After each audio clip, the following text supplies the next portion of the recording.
Bonsoir à tous. On démarre ce journal avec la levée de corps d'Ahmed Bakayoko ce jeudi à Ivosep. Au cours de cette cérémonie funéraire, son fils aîné, Karl Tidiane, a rendu un vibrant hommage à son père, un homme qu'il décrit comme un être animé par l'amour, taquin et débordant d'énergie.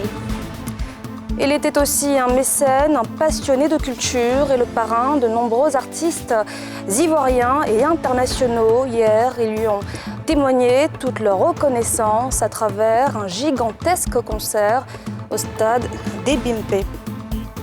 Et puis au Mali, 33 soldats sont morts dans une attaque djihadiste la plus meurtrière depuis 2021. Réaction à Bamako des populations qui expriment leurs inquiétudes.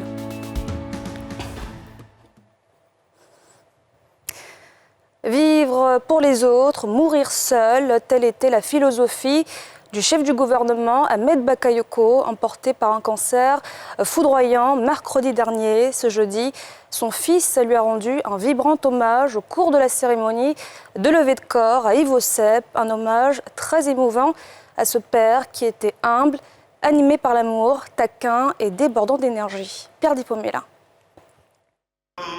Prière et invocation à la levée de corps du Premier ministre Ahmed Bakayoko. Le président de la République Alassane Ouattara, aux côtés de la famille, est pleuré. Grand moment de douleur et de tristesse. La veuve, Yolande Bakayoko et ses enfants reçoivent les compassions des proches, les yeux imbibés de larmes. Cette étape éprouvante est aussi un moment spirituel, conduit par l'imam Cissé Djigiba. Il s'agit d'une séparation. Heureusement que ce n'est pas un adieu. Séparation parce que Dieu l'a voulu, par son décret divin, en nous annonçant que lorsque nous perdons un être cher, une personne, que notre réaction soit la suivante. Inna lillahi wa inna ilayhi raji'un. Nous sommes à Allah, nous sommes à Dieu et c'est à lui que nous allons tous retourner. Son fils aîné Karl Tidiane Bakayoko révèle un pan des rapports du défunt Premier ministre avec ses enfants et les valeurs qui lui étaient chères. Il ne voulait pas qu'il y ait de barrières entre nous. On pouvait parler de tout et de rien sans aucune gêne, sans aucun tabou. Ce qui dérangeait même parfois maman. Les week-ends, il nous arrivait d'hésiter entre sortir avec nos amis et rester à passer du temps avec papa. Pour vous dire à quel point il avait réussi à créer cette complicité entre nous. Il trouvait toujours le temps pour sa famille, malgré ses fonctions et ses contraintes que nous connaissons tous. Il nous a offert le privilège de vivre une relation fusionnelle avec lui. Et sincèrement, c'est exceptionnel. Nous étions ses compagnons. Papa nous a enseigné tellement de choses essentielles qu'on ne pourrait toutes les énumérer ici. Nous sommes fiers d'avoir été à l'école d'un grand homme. Nous avons choisi de vous parler d'une valeur qui lui tenait à cœur, l'humilité. Dans un monde aussi matérialiste, cette vertu est hélas confondue avec de la faiblesse. Mais papa ne cessait de nous rappeler que l'humilité est une invitation au respect des différences et à plus de modération pour maintenir l'harmonie autour de soi. Puis vint l'heure du départ pour Séguéla, la terre de ses ancêtres. Dehors, c'est une foule qui accueille le cortège funèbre. Et puis sa dépouille est arrivée sur le sol de ses ancêtres à bord d'un hélicoptère aux alentours de 17h30. C'est ici à Séguéla qu'il sera inhumé demain, vendredi 19 mars, soit 9 jours après son décès à Fribourg. En Allemagne, le peuple Koyaka, vous le voyez sur ces images, s'est mobilisé pour accueillir celui qui était leur digne fils.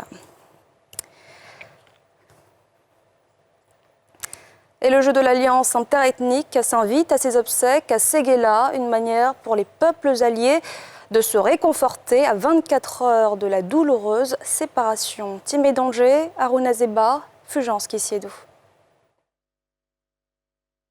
Quartier Bakayoko, l'Alliance intercommunautaire s'invite aux obsèques du Premier ministre Ahmed Bakayoko. Debout pour accompagner l'illustre défunt à sa dernière demeure, des alliés sénoufos emportent des bœufs. En plein dans l'organisation, ce cousin d'Ahmed Bakayoko s'en inquiète. Il faut essayer de faire entrer les bœufs au parc chez le patron parce que là, nos alliés ont commencé à nous fatiguer déjà. La pratique commande plutôt des mesures. Bon, les sénoufos, ils viennent, ils ramassent tout pour partir. Au moins, si les dons ont été déjà déclarés, là, on sait que telle personne a fait un don à la famille. Ça ne pose pas de problème. Bon, or, eux, on connaît ceux-là, ils ne trient pas. C'est là, c'est un quartier de Korogo. Donc, nous sommes chez nous. Nous, on ne vole pas, on prend. Ça nous appartient. Le Rodou même nous appartient. Donc, c'est bœuf. C'est la même chose. Quartier Rimer, fief de la communauté sénoufo de Séguéla. Dans la cour du chef, ces femmes s'affairent à la cuisine pour les délégations attendues de la Bagoué, du Tchologo et du Poro. Menu du jour, le taux à la sauce tchonron. De retour d'une réunion de mobilisation de sa communauté, ce sexagénaire installé à Séguéla depuis les années 70 redoute une autre pratique, celle consistant à bloquer le corps. Il n'y aura pas de barrage, il n'y aura pas de barrière, rien demain. On a lancé un mot d'ordre et tous les jeunes nous suivent. On est tous unanimes qu'on va accompagner le corps jusqu'à la tombe. Il n'y aura pas de barrière. Traîné d'union, Ahmed Bakayoko a ficelé une autre alliance, celle entre les peuples Koyaka et Akié de la région de la Mé, dans le sud ivoirien. Ces alliés sont venus eux aussi porter leur part du deuil. Il y a environ de cela 3 à 4 ans, le Premier ministre, feu le Premier ministre Ahmed Bakayoko et son frère Achille Patrick ont assisté à une alliance très forte entre les peuples Koyaka et Akié. Alors aujourd'hui, il n'est plus parmi nous. Il est du devoir des peuples de la population de la Mé de venir prendre leur part de deuil. Les délégations d'alliés ont continué d'affluer.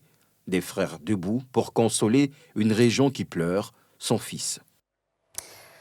La Côte d'Ivoire pleure, les artistes aussi pleurent la disparition de ce bon vivant, ce grand mécène, ce passionné d'art et de culture. Hier, au stade d'Ebimpe, le stade était plein à craquer. De nombreux artistes nationaux et internationaux ont tenu à témoigner à Mbak, l'étoile d'État, le Golden Boy, le grand Chégué, le demi-dieu, toute leur reconnaissance. Nadjaïja, Kimo Eric, Tanguy Kona.